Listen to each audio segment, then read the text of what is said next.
Britain की company Cairn energy ने लंबे समय से चल रहे एक टैक्स विवाद में फ्रांस में 2 करोड़ यूरो से अधिक मूल्य की भारत की सरकारी संपत्ति को जब्त करने का अधिकार हासिल कर लिया है। एक फ्रांसीसी न्यायाधिकरण ने सेंट्रल पेरिस में लगभग 20 संपत्तियों को फ्रीज करने का आदेश दे दिया है। केयर्न ने कहा है कि वह 1.2 अरब डॉलर के विवाद का एक सौहार्दपूर्ण समाधान चाहता है। स्कॉटलैंड के एडिनबरा स्थित तेल और गैस फर्म केयर्न एनर्जी का टैक्स अदायगी को लेकर भारत सरकार के साथ विवाद चल रहा है। केयर्न की भारत में चल रही एक कंपनी में 10% की हिस्सेदारी थी जिसे वो बेचने की कोशिश कर रहा था। उसे भारत के आयकर विभाग ने जब्त कर लिया था। केयर्न इस मुद्दे को लेकर अंतर्राष्ट्रीय न्यायाधिकरण में गया था, जिसने दिसंबर 2020 में भारत को आदेश दिया था कि कंपनी को 1.7 अरब डॉलर के हर्जाने का भुगतान किया जाए। भारत सरकार ने इस फैसले के खिलाफ अपील की है। इसी दौरान केयर्न ने भारत सरकार की उन संपत्तियों की पहचान करनी शुरू कर दी जिन्हें भारत सरकार के हर्जाना न देने की सूरत में वो जब्त कर सके। इसमें एयर इंडिया की मिल्कियत वाली संपत्तियां शामिल हैं। इस घटनाक्रम पर प्रतिक्रिया देते हुए भारत के वित्त मंत्रालय ने कहा है, भारत सरकार को किसी भी फ्रांसीसी न्यायालय से इस संबंध में कोई नोटिस, आदेश या संदेश नहीं मिला है। पाकिस्तान ने एक बार फिर कहा है कि 23 जून को लाहौर में हुई आतंकवादी घटना के पीछे भारत का ही हाथ था। पाकिस्तान सरकार ने दावा किया है कि इस घटना को अंजाम देने के लिए भारत ने ही सहायता पहुंचाई। इसके लिए भारत ने पैसा भी दिया और इसके पुख्ता सबूत उनके पास हैं।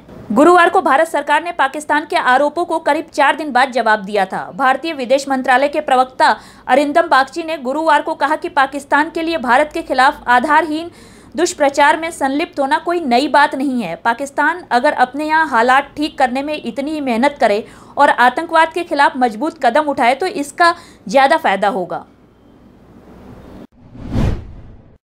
बांग्लादेश के रूपगंज में एक फैक्ट्री में आग लगने से कम 49 लोगों की मौत हो गई। बांग्लादेश की फायर सर्विस ने ये जानकारी दी। गुरुवार की शाम रूपगंज के एक फूड एंड बेवरेज फैक्ट्री की इमारत में आग लग गई।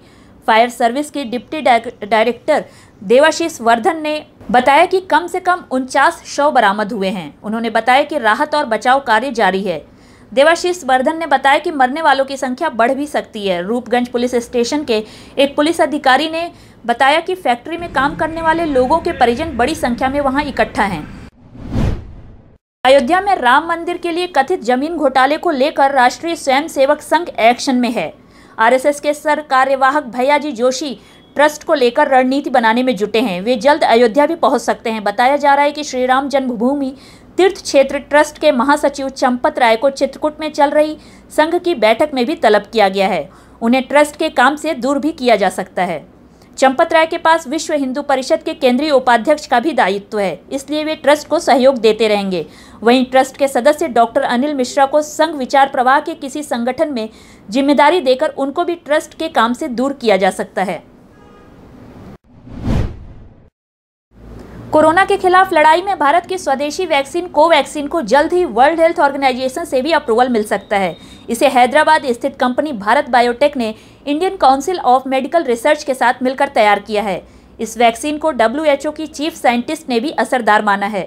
WHO की chief scientist doctor Soumya Swaminathan ने कहा कि कोवैक्सीन के ट्रायल का डेटा संतोषजनक लग रहा है। इसके बाद से ही कोवैक्सीन को WHO की मंजूरी मिलने की उम्मीदें बढ़ गई हैं। जम्मू कश्मीर के दौरे पर गए परिसीमन आयोग ने शुक्रवार को कहा कि परिसीमन की प्रक्रिया अगले साल मार्च तक पूरी कर ली जाएगी। मुख्य चुनाव आयुक्त सुशील चंद्रा ने कहा कि परिसीमन के बाद जम्मू कश्मीर विधानसभा में 90 सीटें होंगी। उन्होंने कहा कि हमें अनुसूचित जाति के लिए भी सीटें रिजर्व करनी है। ऐसा पहली बार होगा। आयोग ने राजनीतिक दलों और जिलों के प्रशासनिक अधिकारियों से भी बातचीत की। चंद्रा ने बताया कि 1995 में यहाँ 12 जिले थे, जिनकी संख्या अब 20 हो गई है। तहसीलें 58 से बढ़कर 270 हो गई हैं। 12 जिलों में विधानसभाओं का दायरा जिलों के दायरों से भी बाहर हो गया है।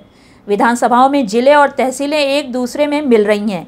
ये सारे फैक्ट बताते हैं कि ऐसी खामियों की वजह से लोगों को परेशानी हुई है। इसी साल देश में लागू किए गए नए IT कानूनों को लेकर केरल हाईकोर्ट ने न्यूज ब्रॉडकास्टर एसोसिएशन का पक्ष लिया है।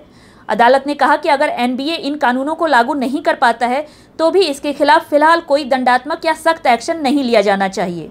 NBA ने कहा कि इन नियमों को लागू करने से सरकारी अधिकारियों को बिना किसी कारण के और गलत तरीके से मीडिया को बोलने की आज़ादी और अभिव्यक्ति की स्वतंत्रता पर प्रतिबंध लगाने की ताकत मिल जाएगी। नए आईटी कानून संविधान के आर्टिकल 14 यानी कानून के सामने समानता और आर्टिकल 19 यानी किसी भी पेशे को चुनने की आज़ादी का भी उल्लंघन करते हैं। निगरानी करने की इस व्यवस्था से अधिकारियों को डिजिटल न्यूज़ मीडिया के कंटेंट पर बेलगाम तरीके से प्रतिबंध लगाने की ताकत मिल जाएगी।